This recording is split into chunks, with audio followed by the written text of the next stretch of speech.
ကိုဝင်းရေကိုဝင်း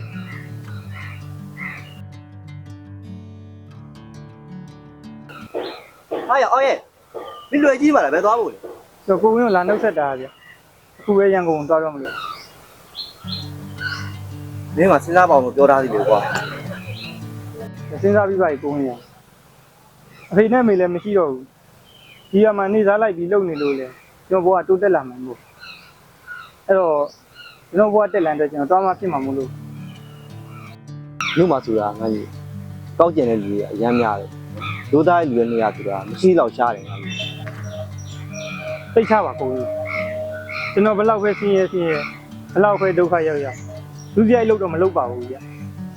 ကိုဝင်းလည်းသိတာပဲကျွန်တော်ယူသားကြိုးစားမှာပါ ကဲတားမရရင်လည်းမင်းကမတားတော့ဒါမှခဏနေဟာမှာမြို့မှာအတိရောက်လို့ရှိသူအခုဆိုမြို့မှာအခြေချရင်ရောက်နော်ဒါလေးကတိုက်လိုက်ဒီခဏဆောက်နော်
အမေကိုလည်းကျွန်တော်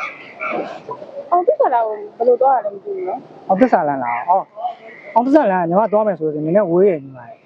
အမဒီကသွားမယ်ဆိုတော့နည်းနည်းလှမ်းတယ်ဒါပေမဲ့ညီမဒီလိုပုံစံမျိုးနဲ့ဆက်သွားမယ်ဆိုရင်တော့ညီမလမ်းပြောင်းနေတယ်ဒီလိုလို့လေကိုလည်းအဓိပ္ပာယ်ထဲတော့သွားကြရရှိရဆိုတော့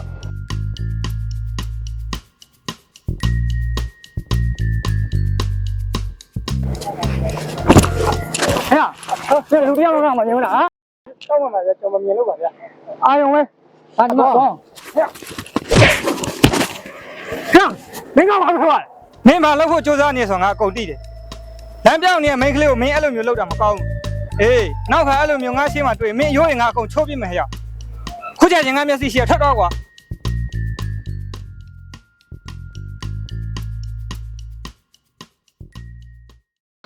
ညီမလေးလူစိမ်းတွေကိုအလွယ်တကူယုံလို့မရဘူးလမ်းမသိရင်လည်းဆိုင်ကြီးတွေကိုမေးမှပေါ့ အခုတို့ကူညီပေးခဲ့တဲ့အတွက်ကျေးဇူးများတင်ပါတယ်နော်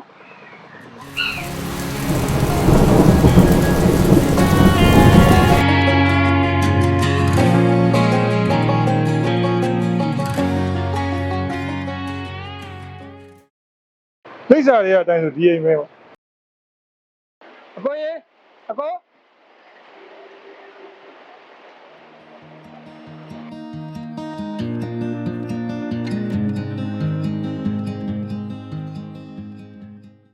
အားရရှိတယ် ဒါကိုအောင်တို့အိမ်လားဗျ ဟုတ်ပါတယ်ကိုအောင်တော့ပဲကိုအောင်တော့ကိုပဲ ဟုတ်ကျော်တပြေချောင်းရွာကိုဝင်းရဲ့ညီပါဗျ ဟောမောင်ဝဲကြီးလေဟောလာကြီးလားဘိုးရွာနေဟာ ဟုတ် ကဲဆိုတော့မောင်မင်းရွာနေရောင်းတက်လာတယ်ဆိုတော့ဘာလေးလဲရှိလို့ ကျွန်တော်မှလည်းမိဘတွေကမရှိတော့ဘူးဆိုတော့ရွာမှာနေလဲကျွန်တော်ဘဝကဘာမှပြောင်းလဲမှာမဟုတ်အဲကြောင့်ကျွန်တော်ဘဝလေးတိုးတက်ချင်လို့ဆိုပြီးတော့ကိုဝင်းကိုပြောပြီးရန်ကုန်တက်လာခဲ့တာကိုဝင်းကလည်းရန်ကုန်မှာဆိုဘယ်သူမှမယုံဘူးတဲ့ကိုအောင်ရှိပဲသွားဆိုပြီးတော့ကျွန်တော်ကိုလိပ်စာလေးပေးပြီးတော့ဒီကိုလွတ်လိုက်တာအခုအဲအကြောင်းကိုအောင်ရှိရောက်လာ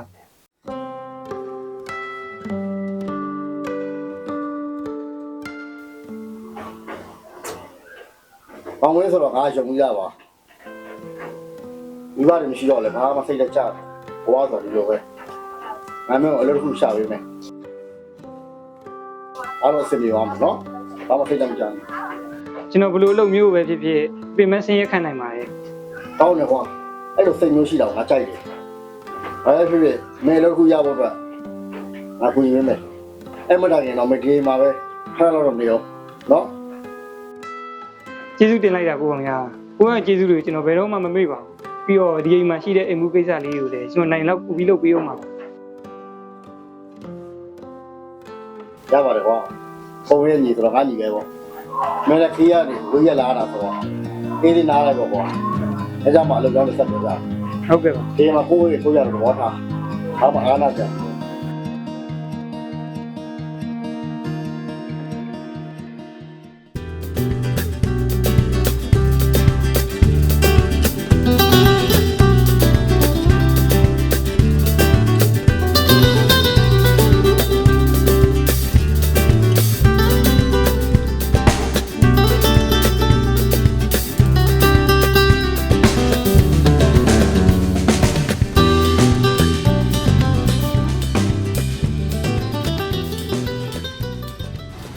ကေတီ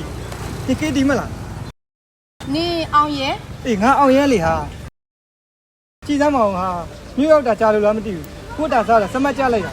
ငါမှတော့ဟာမိဘတွေမရှိတော့ငါဘွားတက်လန်တဲဆိုပြီးတော့ရန်ကုန်တက်လာတာမကြသေးဘူးဟာအခုလိုမမျော်လင့်မဲနေနဲ့ဆုံတွေ့လေတော့ငါရန်ဝမ်းတာပဲဟာ ဘာလာပြောနေတာလဲငါကနေတို့ရွာကေတီလည်းမဟုတ်ဘူးပြီးတော့နေလို့900ရောင်းတဲ့ကောင်နဲ့ငါတငယ်ချင်းဖြစ်စီရလား ကေတီရဲ့နင်အဲ့လိုတော့မပြောပါနဲ့ဟာနင်နဲ့ငါနဲ့ဆိုတာကိုငငယ်လေးတွေကဆောက်ပေါ်ဆောက်ပဲငယ်တငယ်ချင်းအရင်ကြီးတွေပါဟာဗါလေငင်ကအဲ့လောက်တော့စိတ်ငါးတွားကြီး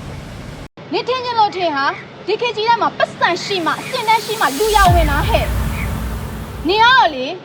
ရွာမှာတုံးကလည်းစစ်စင်ရဲရဲနဲ့မြို့ပေါ်ရောက်တော့လဲလမ်းမေး900ရောင်းနေရတယ်နေနောက်ထပ်ငါနဲ့လောင်းမပတ်သက်နဲ့တော့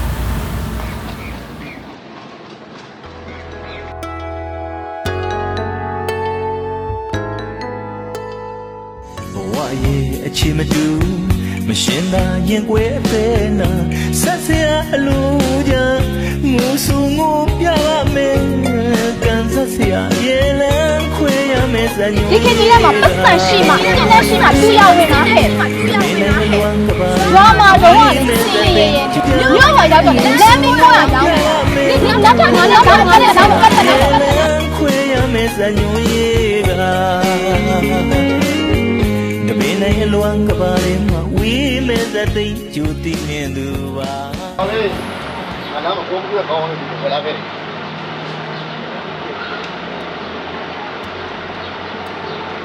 ကဲဘာဖြစ်လဲမင်းကကောင်း ဆောစောကပဲကျွန်တော်တငယ်ချင်းတယောက်တွေ့လိုက်တယ်ကျွန်တော်ကတော့သူ့ကိုတွေ့လို့ဆိုပြီးတော့ဝန်တာအားရသွားပြီးနှုတ်ဆက်တာပေါ့ဒါပေမဲ့သူကတော့ကျွန်တော်ကိုလမ်းမေးကွင်းရတယ်ဆိုပြီးတော့မချိမငံပြောတော့တယ်ဗျာအဲ့တော့ကျွန်တော်တွေ့ပြီးစိတ်မကောင်းဖြစ်နေတာဗျာ ဒါကြောင့်ဒါမျိုးကြရဲ့သဘာဝပဲကွာလူတွေအထင်သေးမှုကိုခွာဖြစ်ပိုးပြီးပြောင်းလဲအောင်စူးစမ်းဒီလိုပဲမင်းဘဝကိုလမ်းမေးမှာဒီလိုပဲပြီးဆုံးသွားတာလည်းငါလည်းမလိုလားပါဘူးငါမှစီဝိုင်းမှာဒီတက်မကပို့ပြီးအောင်နေတဲ့တတိတယောက်ရှိမင်းကမနှက်ဖက်ကြလို့ရှိရင်ငါတို့ခေါ်ပြီးတော့အဲ့တတိနဲ့ငါမိတ်ဆက်ပေးမယ် ဟာတကယ်ကြီးလားကွာကျွန်တော်ကတိုးတက်ဖို့အတွက်ဆိုရင်ဗျာဘယ်တော့ပဲပြင်မှန်းဆင်းရဲပါကျွန်တော်အကောင်းဆုံးစူးစမ်းမှာပါဗျာ တကယ်ပေါ့ကွာကျိုးသားဖြစ်ရမှာပေါ့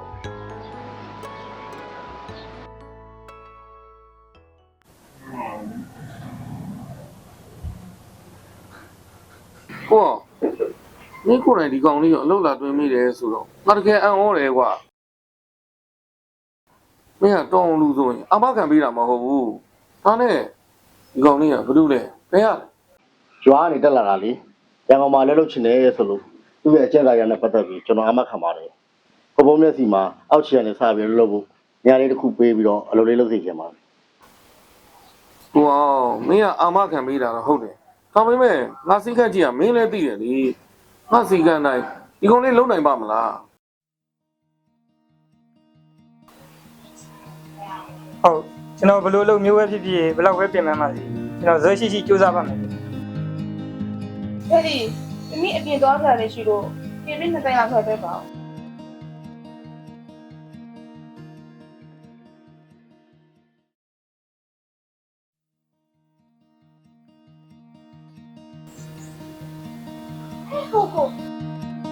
ဟာ ညီမ ဟေးတမီးဒီမုံကြီးသိနေတယ်ဗော ပြီးတော့ဖေရဲ့ဟိုဒီနေ့ကသမီးလမ်းပြောတော့ကသမီးကိုကူညီပေးခဲ့တဲ့အကိုလေး ဒီကောင်လေးကငါသမီးကိုကူညီတာဆိုတော့ဒီကောင်လေးကိုအလို့လက်ခံလိုက်ပြီကွာ ကျေးဇူးတင်ပါတယ် ဒီမှာလည်းအကိုကိုစနေတညကူညီပေးပါမယ်နော်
အဲ့ဒီသမီးအိမ်ပြန်တော့မလို့ သမီးကပြန်တော့မလို့လား ပြန်ပိတ်စာလေးတစ်ခုပေါ်လာလို့ ကဲမောင်ရဲ့မင်းလည်းငါသမီးကိုပြန်ဖို့ပေးလိုက်ပါကွာဟုတ်တယ်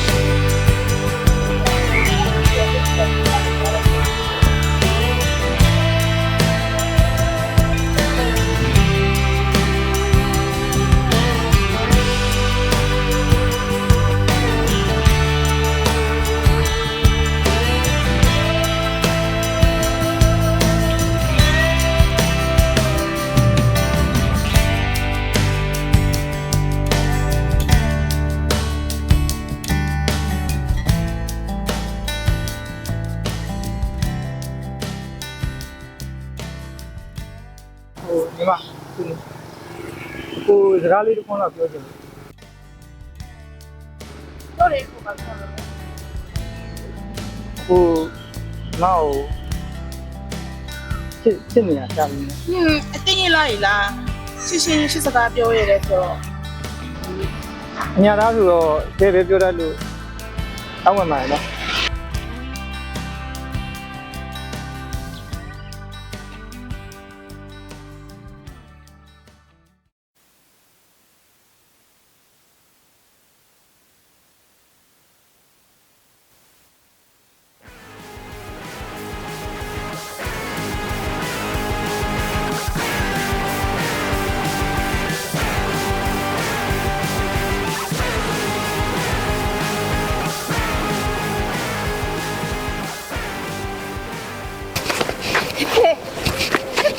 ကေတီ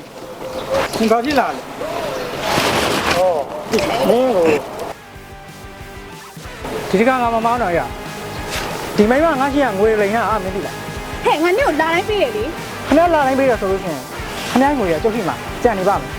အဲ့ငါမသိဘူးငါညို့လာတိုင်းပြေးတယ်ငါအဲ့ဒါလည်းငါသိတယ် ဟာလိုက်ခဲ့စမ်းပါရလားဟဲ့တော့တော့ဘယ်နဲ့စမ်းမလောက်လဲမင်းပေးနိုင်လို့လားရှိတော့မယူသွားလိုက်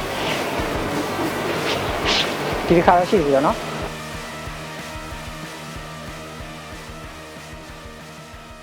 ကေတီရဲ့နင်ကောင်းကောင်းဝယ်လှုပ်စားပါလားဟာ နိပစံလေးနည်းနည်းနဲ့နင်ငါ့ကိုဆရာလာမလို့စမ်းပါနဲ့ မဟုတ်ပါဘူးဟာငါနေ့ကိုတငယ်ချင်းချင်းအကြောင်းကိုကုညီလမ်းညွန်ပေးရပါဒီကောင်ရက်ွက်ထဲမှာဒူမိုင်းဟာပြီးရင်နင်ပဲဒုက္ခရောက်မှာ အဲ့ဒါဘာဖြစ်လဲငါဘွားနဲ့ငါနေကနင်ငါ့ကိုလာမဆွတ်ဖက်နဲ့ ဟာ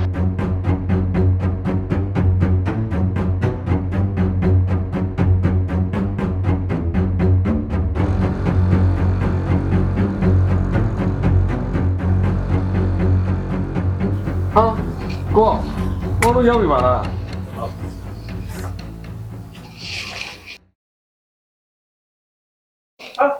ကိုဝင်းဒီကိုဘယ်လိုလုပ်ပြီးရောက်နေလဲကျွန်တော်လည်းဘာမှမပြောပါလားဗျာ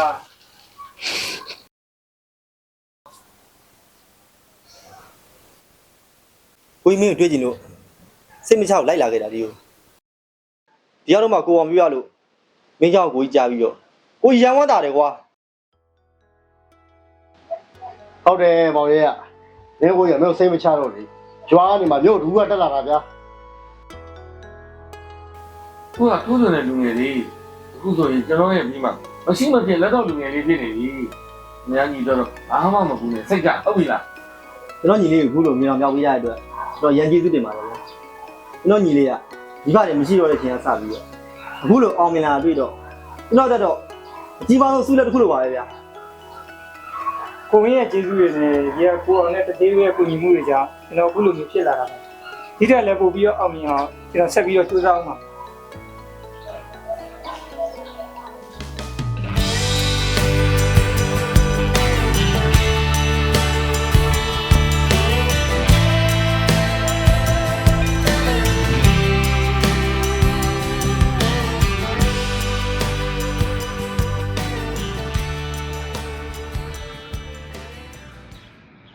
ဘုရားရဲ့စိတ်ကြောင်းလေးတွေတွေးနေရတယ်။ဒါကနေကြောဖို့ကလေးတစ်လုံးနဲ့တက်လာပြီးတော့ခုလိုနေခါလေးရောက်ပြီးမှကံကြမ္မာညီမနဲ့စုံစည်းခွင့်ရအောင်ခံပြီးပေးလိုက်တယ်။တိတ်ကိုစမ်းကြည့်တာပဲနော်။ဒါပေမဲ့တွေးနေရလေးတစ်ခုတော့ရှိတယ်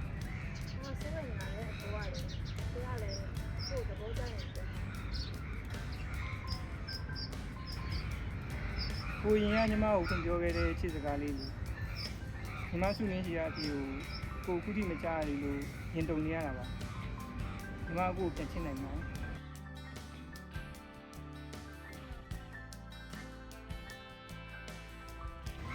အကိုကအလုပ်ထိမှလာစမှတ်ကြနေလားတကယ်အချင်းကြီးမှာတော့ဒီချက်တော်ရဲ့လိုပဲနော်ဒီမှာလုံခဲ့တဲ့ရစ်တွေကကိုယ်ရောတာတဲ့ဒီလိုလေးတွေကြည့်ကြတဲ့ဒီထဲမှာအဖြစ်ရှိနေတာလား ဒါဆိုသူနဲ့အခုချစ်တယ်ပေါ့နော်မဟုတ်လား